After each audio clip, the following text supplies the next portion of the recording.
آئے بیٹھیں.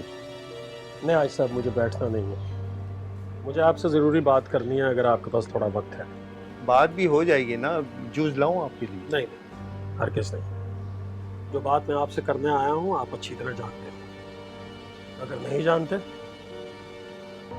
تو آپ کے علم میں یہ بات ہونی چاہیے. اپنے بیٹے کو سمجھائیے وہ کیا کرتا پھر رہا.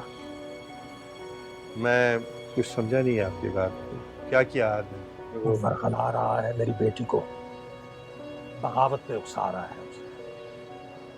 آپ کا بیٹا ہے حاجی صاحب، اس لیے میں بات کرنے چلا آیا. کوئی دوسرا ہوتا نا تو اس کا انجام آپ بھی دیکھتے.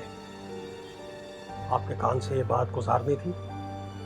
آئندہ اگر ایسا کچھ ہوا تو پھر مجھ سے شکایت مت کیجیے گا. بات تو سنتے جائیں.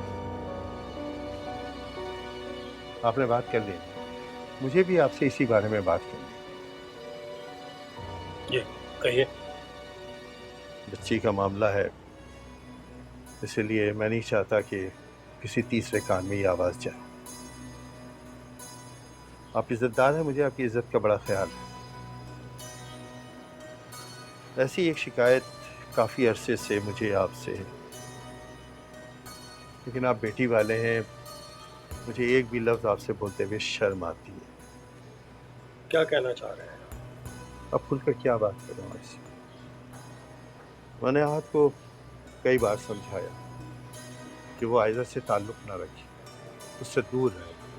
اس نے میری بات مانی بھی، لیکن آپ تو خود سمجھدار ہیں، بات ہمیشہ دو طرفہ ہوتی ہے.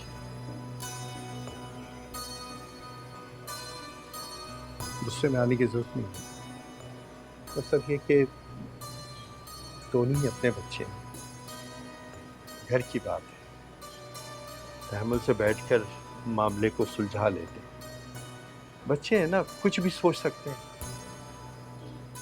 اپنے گھر تو میں بات کر ہی لوں گا، انہیں دیکھ لوں گا میں. آپ اپنے بیٹے کو سمجھائیے، آئندہ میرے گھر کے آس پاس نظر آیا تو مجھ سے برا کوئی نہیں ہوگا حاجی صاحب.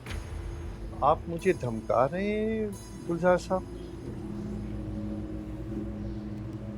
میں آپ کی ہر بات مان لوں گا، لیکن آہت اس گھر کی طرف نہ پھٹکے اس کی گارنٹی میں نہیں لے سکتا. کیا مطلب ہے؟ آپ کہنا کیا چاہ رہے ہیں؟ مطلب یہ کہ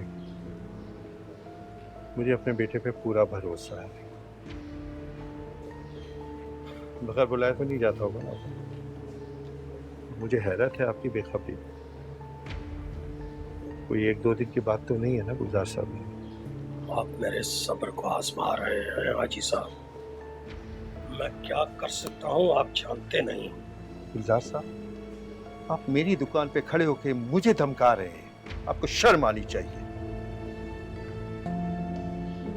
جا کے سمجھائیے اپنی بیٹی کو اور پوچھئے اس سے کہ وہ کس تعلق، کس ناطے، کس رشتے سے میرے بیٹے سے ہزاروں روپے اینٹھی رہی ہے. کیا آپ بکواس کر رہے ہیں حاجی؟ بس بہت لحاظ کر لیا میں نے آپ کا گلزار صاحب. ایک منٹ ضائع کیے بغیر ابھی اور اسی وقت میرے دکان سے نکل جائیے. جو باتیں آپ کو گھر سے پتہ لگنی چاہیے، ایسا نہ ہو کل سارے لوگوں کے درمیان آپ کو سننے کو ملے. جائیں آپ.